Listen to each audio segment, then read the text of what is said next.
Bismillahirrahmanirrahim. Alhamdulillahi rabbil alamin, wassalatu wassalamu ala asyrafil anbiya wal mursalin Sayyidina Muhammadin wa ala alihi wa sahbihi ajma'in. Seandainya engkau bertanya, di antara dua jalan ini manakah yang perlu ditempuh? Di antara dua jalan ini manakah yang perlu ditempuh?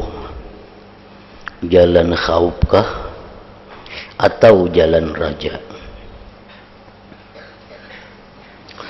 Jawabnya, yang perlu engkau tempuh adalah kedua-duanya. Artinya takut dan harap kepada Allah itu perlu ada kedua-duanya dalam hati kita.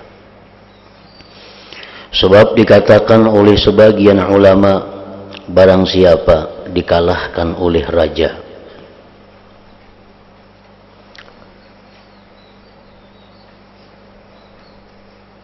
terlalu mengharap tidak ada raja, tidak ada khaufnya lagi, maka orang itu akan menjadi golongan murji'ah. Bahkan dikhawatirkan akan menjadi golongan kharami. Dan kalau orang itu dikalahkan oleh khauf, orang ini sangat takut kepada Allah sehingga hilang rajanya, maka ia bisa menjadi golongan haruriyah.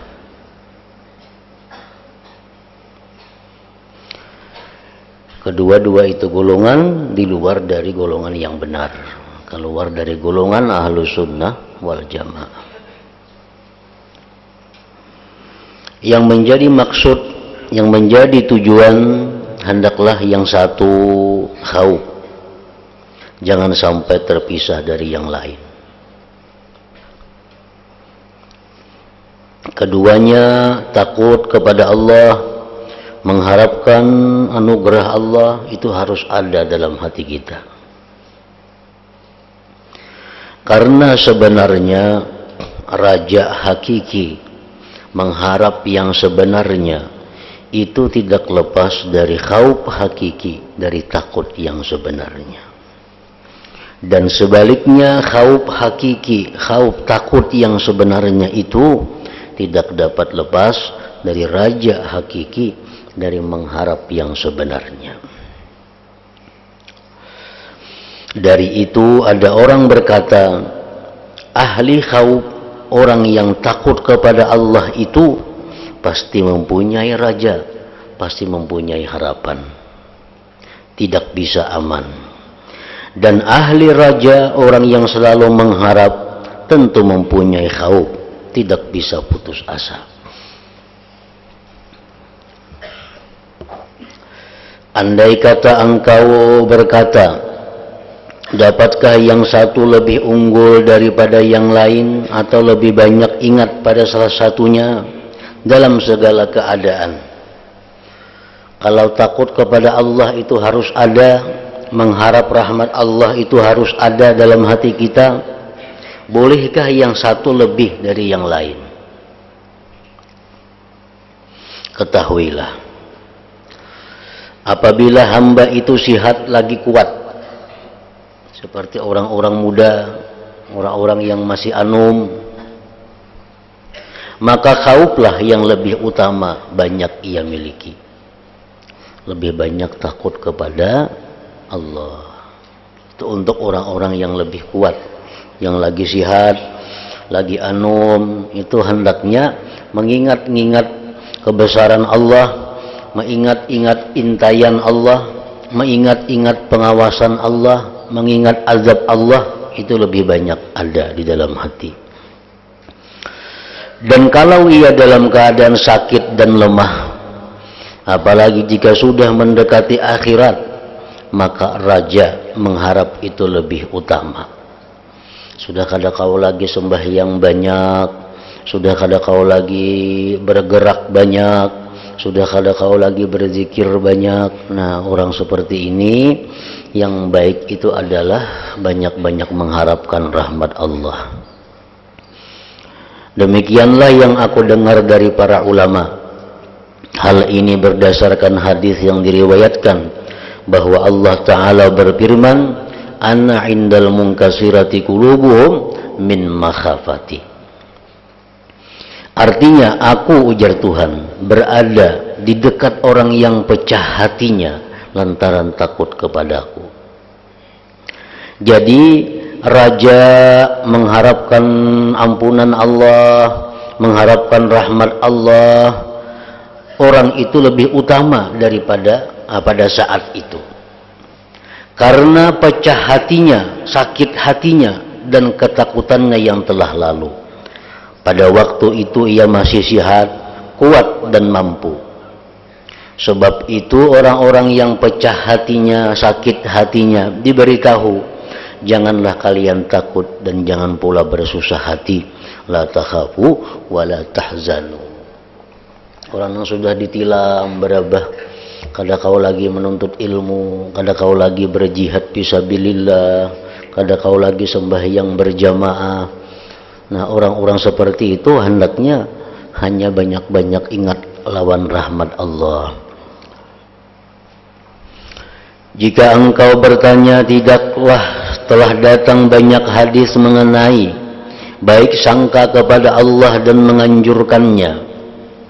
Banyak hadis yang menyuruh kita baik sangka kepada Allah. Baik sangka kepada Allah itu artinya kayak apa? Kita berprasangka Allah telah mengampuni dosa kita. Kita berprasangka Allah telah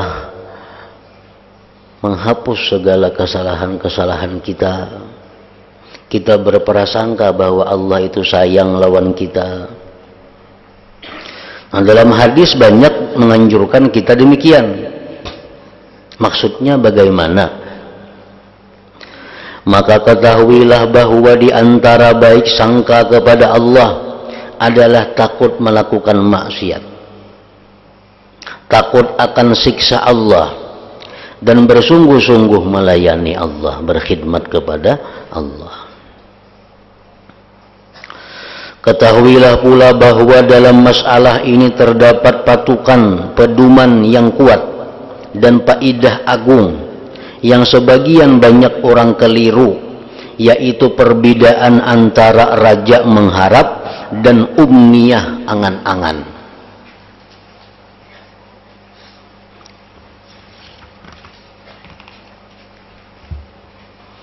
Banyak nang kada kau membedakan mana arti mengharap, mana arti mahayal.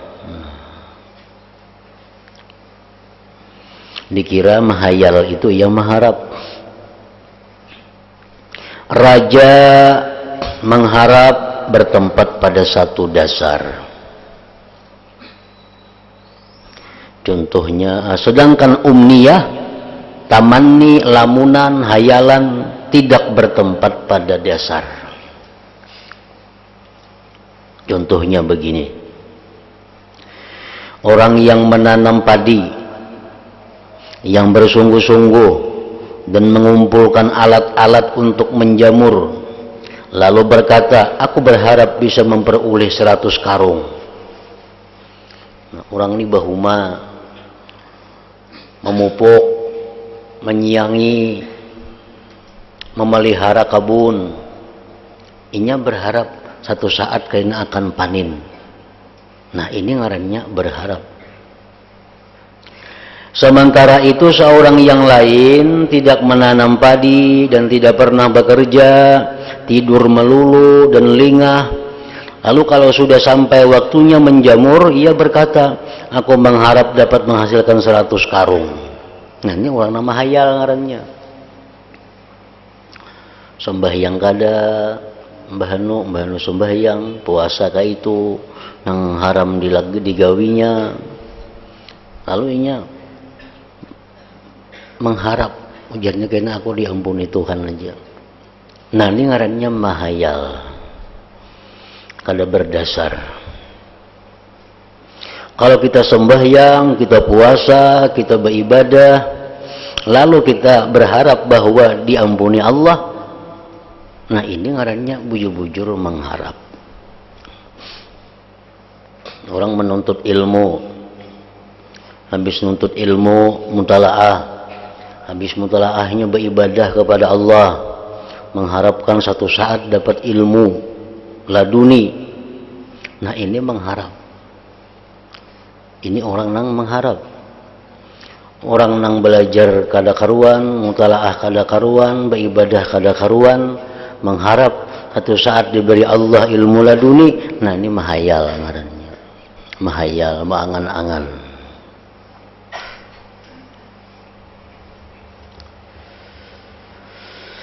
Ada yang bertanya, dari mana harapanmu itu? Engkau di mana mengharap? Bertanam kada, merumput kada, memupuk kada. Ini namanya umniyah. Umniyah itu pengharapan yang tidak berdasar. Mencari kada, berusaha kada, mengharapkan satu saat kaina duit gugur di langit. Nah itu mahayal. Begitu juga hamba apabila ia sungguh-sungguh beribadah kepada Allah dan menjauhi maksiat, maka ia boleh mengatakan, aku mengharap semoga Allah berkenan menerima sedikit amal dariku.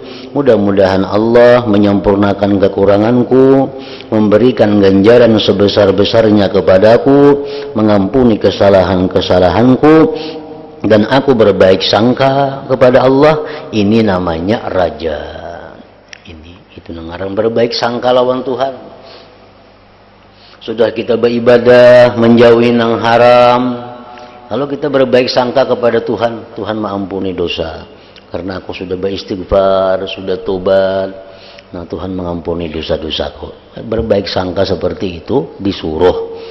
Amun bertobat kada, beristighfar kada, lalu inya berkata Tuhan tuh maha pengampun, nggak ada apa-apa, aku diampuninya aja. Nah ini ngarannya mahayal.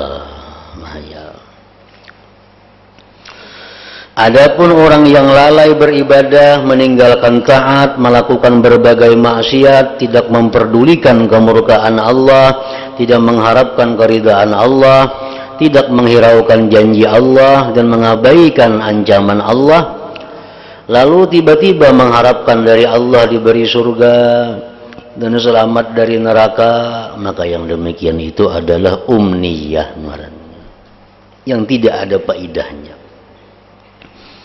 Sedangkan orangnya mengira bahwa itu adalah raja dan husnuzan, nya menyangka baik sangka lawan Tuhan jadinya.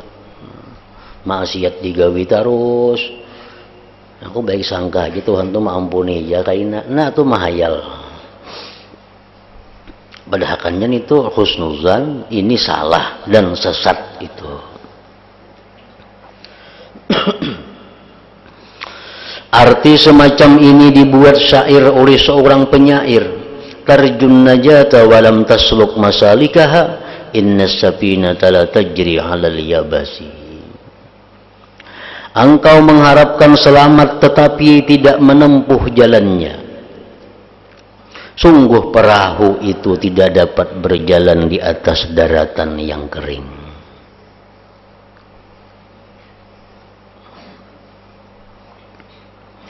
Di antara perkara yang menerangkan pokok ini ialah apa yang aku riwayatkan dari Nabi Muhammad sallallahu alaihi wasallam. Beliau bersabda, al-kayyisu man dana nafsahu wa amila lima ba'dal maut, wal ajizu man atba'a nafsahu hawaha wa tamanna 'ala Allah azza wa jalla al-amaniyah.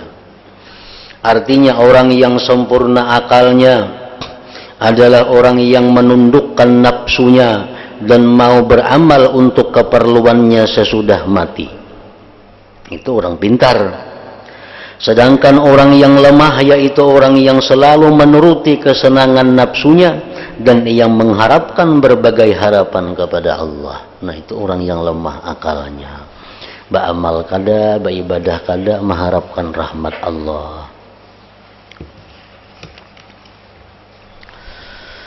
Sehubungan dengan hal tersebut, Al-Hasanul Basri rahimahullah berkata, Orang-orang itu dibuat lupa oleh lamunan, hayalan mendapatkan ampunan Allah. Hingga mereka keluar dari dunia dalam keadaan bangkrut. Tidak memiliki kebaikan. Lalu di antara mereka ada yang berkata, aku telah berbaik sangka terhadap Tuhanku. Orang ini dusta. Seandainya ia berbaik sangka terhadap Allah, tentu ia membaguskan amal demi Allah.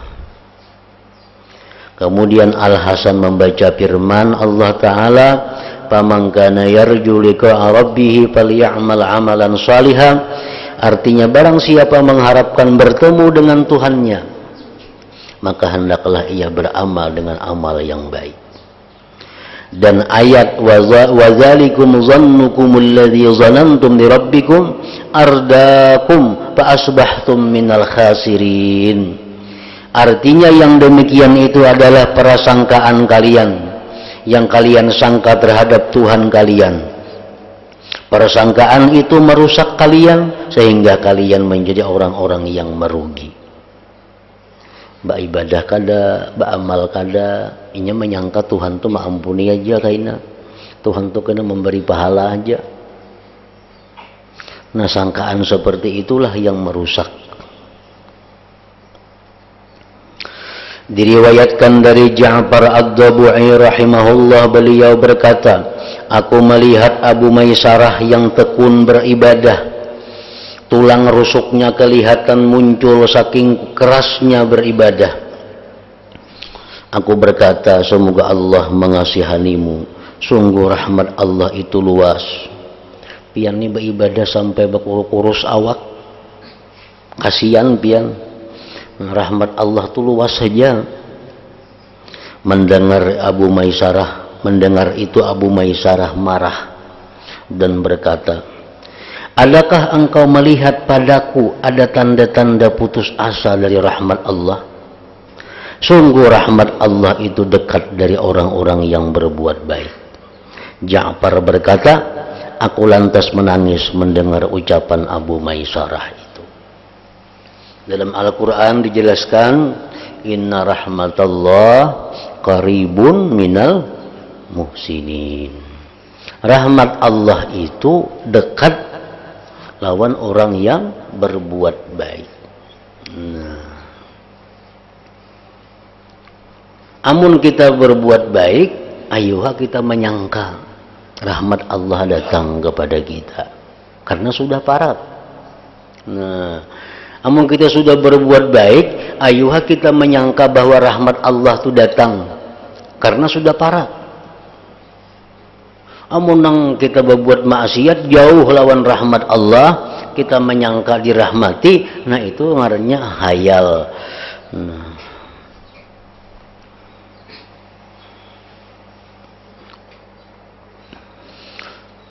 Apabila semua rasul, para wali abdal dan para wali lainnya sedemikian rupa kesungguhannya dalam taat dan menghindari maksiat, lagi pula tetap bertahan, maka apa kata engkau? Adakah orang-orang luhur itu tidak mempunyai baik sangka husnuzan terhadap Allah? Tentu mereka lebih mengetahui keluasan rahmat Allah dan lebih baik sangkanya terhadap kemurahan Allah daripada engkau. Tetapi mereka juga mengerti bahwa harapan, cita-cita, keinginan tanpa disertai kesungguhan adalah angan-angan belaka dan bujukan syaitan. Pikirkanlah faedah penting ini dan renungkanlah keadaan mereka orang-orang luhur itu. Bangunlah dari tidur engkau. Wallahu ta'ala waliyut taufiq. Paslon, pendeknya apabila engkau mengingat rahmat Allah yang mendahului kemurkaannya dan meratai rahmat Allah itu semua makhluk. Kemudian jika engkau termasuk umat Nabi Muhammad sallallahu alaihi wasallam yang dikasihi, dicintai ini, lagi pula mulia di sisi Allah, lalu merenungkan puncak anugerah Allah yang agung, kesempurnaan kemurahan Allah yang mulia, dan Allah menjadikan permulaan kitabnya untuk engkau dengan Bismillahirrahmanirrahim.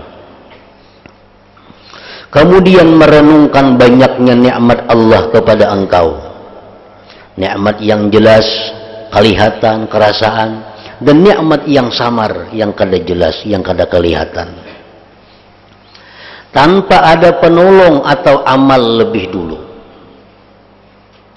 Kita dapat nikmat oleh Allah, dapat pemeliharaan, padahal kita belum punya amal apa-apa. Dan engkau mengingat dari sisi lain kepada kesempurnaan sifat kemegahan Allah beserta kekuasaan Allah dan kemegahannya, lalu merenungkan hebatnya murka Allah yang langit bumi tidak kuat menghadapinya. Kemudian engkau mengingat bersangatannya kelalaian engkau, banyaknya dosa engkau dan keingkaran engkau, sehubungan dengan kelembutan urusan Allah, kegawatan muamalah dengannya, serta mencakupnya pengetahuan dan pengawasan Allah terhadap berbagai celah dan perkara samar. Kemudian juga mengingat bagusnya janji dan ganjaran Allah yang tidak dapat digapai oleh dugaan-dugaan, serta mengingat ancaman Allah dan sakitnya siksa Allah yang baru disebut saja hati manusia tidak kuat menanggungnya. Sebentar engkau memandang anugerah Allah, dan sebentar kemudian mengawasi siksanya. Sebentar engkau melihat balas kasihnya, dan sebentar kemudian engkau memandang kepada keingkaran dan kesalahan engkau. Maka jika engkau melakukan semua itu, tentu akan menimbulkan rasa takut kau dan sekaligus harap raja. Jadi ini adalah contoh pelajaran yang diberikan oleh Imam Ghazali kepada kita, bagaimana supaya kita bisa mengumpulkan antara mengharapkan rahmat Allah dan takut kepada Allah. Caranya itu adalah mengingat-ingat itu. Bila kita ingat rahmat Allah yang luas, bila kita ingat anugerah Allah kepada hambanya, maka di situ dalam hati kita ada timbul harapan untuk dapat rahmat itu. Tapi kita jangan hanya mengingat-ingat itu, ingat juga kesalahan kita.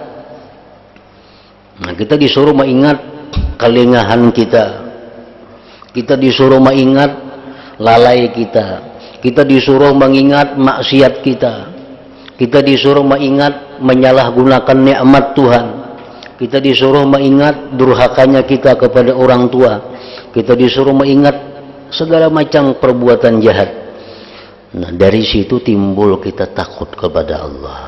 Nah, dari situ timbul kita takutan lawan siksa Allah.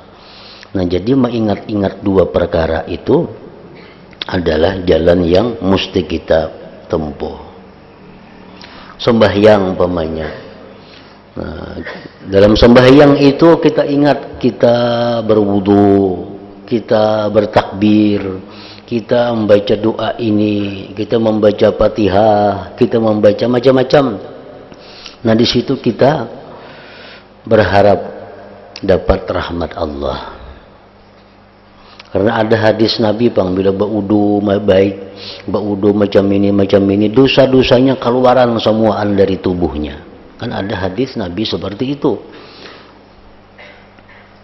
Kalau kita membaca surat Fatihah, kita akan dapat ini pemberian Allah. Nah, baudu sudah kita laksanakan, Fatihah sudah kita baca, lalu kita bisa berharap dapat rahmat, dapat anugerah-anugerah Allah. Bila kita ingat pulang bahwa waktu kita baca Fatihah itu hati kita banyak lupa kepada Allah.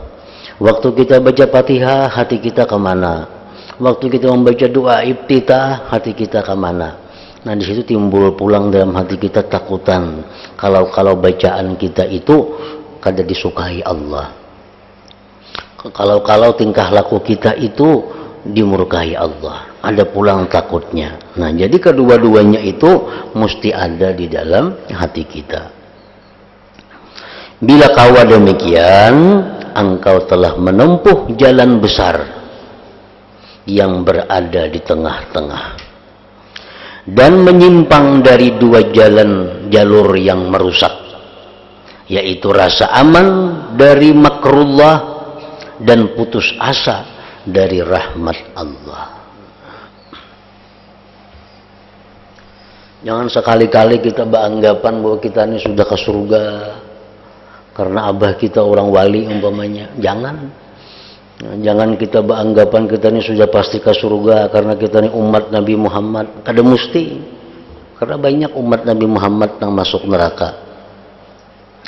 Nah itu ngarannya jalan yang salah amun ka itu kita. Jangan juga putus asa. Aku ini sakada harapan lagi sudah ke surga, kebanyakan dosa. Aku ini kada ada harapan lagi sudah baik, sudah ketuhaan, kada kau lagi nuntut ilmu, kada paham lagi. Kada jangan juga itu. Putus asa ngarannya. Engkau tidak sesat bersama orang-orang sesat, tidak mengalami kerusakan bersama orang-orang yang rusak.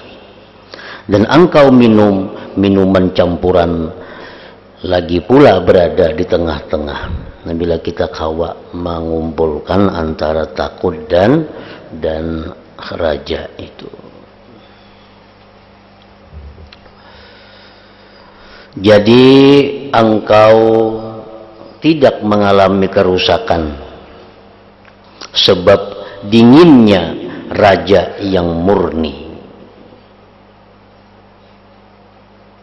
dan tidak pula rusak lantaran panasnya khauf yang murni. Seolah-olah aku melihat engkau telah sampai pada tujuan dengan memperoleh keuntungan, dan engkau sihat sembuh dari dua penyakit dengan selamat. Penyakit apa? Penyakit yang tadi, penyakit mengangan-angan, penyakit putus asa. Nah kebanyakan kita ini penyakit mengangan-angan. Kita ini merasa sudah Islam, kita ini merasa sudah menuntut ilmu, kayaknya perasaan kita ini mati asa ke surga.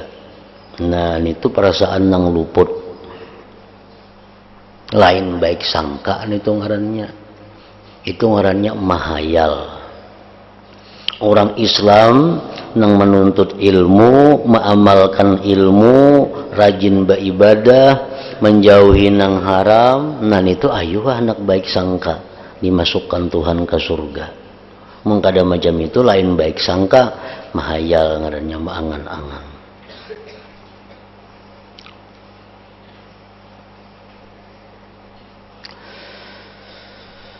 Engkau menemukan nafsu engkau telah bergairah melakukan taat. Kenapa bergairah melakukan taat? Karena ingat rahmat Allah. Mendekat untuk berkhidmat kepada Allah Ta'ala siang malam tanpa kendur dan lengah. Engkau bisa menjauhi perbuatan maksiat serta perkara-perkara hina, dan engkau dapat meninggalkannya sama sekali karena engkau takut kepada Allah Subhanahu wa Ta'ala. Sebagaimana dikatakan oleh Nauf Al-Bikali, sungguh Nauf ini apabila ingat surga lama rindunya, dan kalau ingat neraka hilang tidurnya.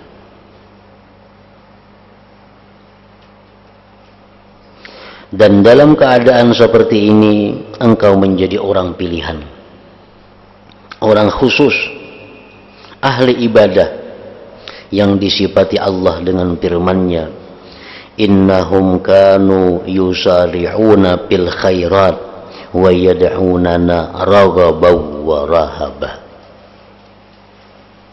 Mereka itu orang-orang pilihan, orang-orang khusus, orang-orang ahli ibadat yang dicintai Allah tuh. Yusari'una fil khairat, mereka itu bersegera dalam kebaikan, bersegera dalam perkara-perkara akhirat.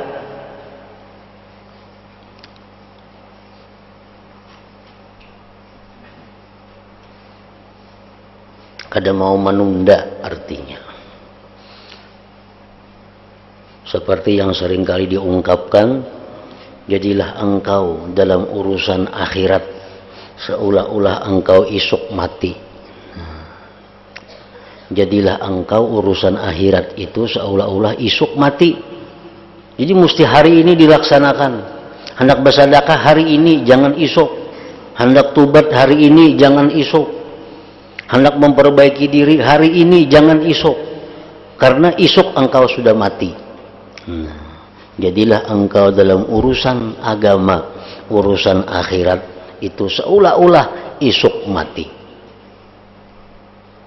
Itu artinya yusari'un fil khairat. Dan dalam urusan dunia,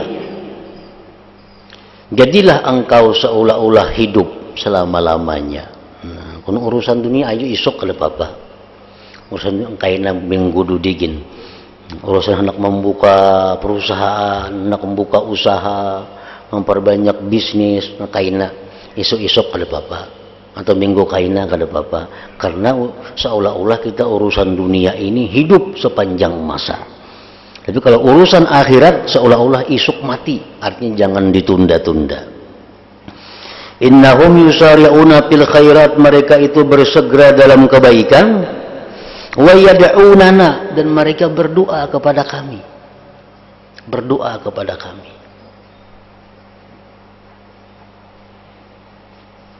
Raghaba wa rahaba. Nah, itu yang kita maksud. Mereka itu bersegera berbuat baik, mereka itu sudah berdoa, tapi dalam hati mereka itu ada masih mengharap dan takut kepada Allah. Nah, masih ada mengharap dan takut kepada Allah. Nah, kemudian selanjutnya jilid yang kelima atau jilid yang terakhir dari kitab Minhajul Abidin. La hadratin Nabi sallallahu alaihi wasallam. Al-Fatihah. A'udzubillahi minasyaitonir rajim. Bismillahirrahmanirrahim.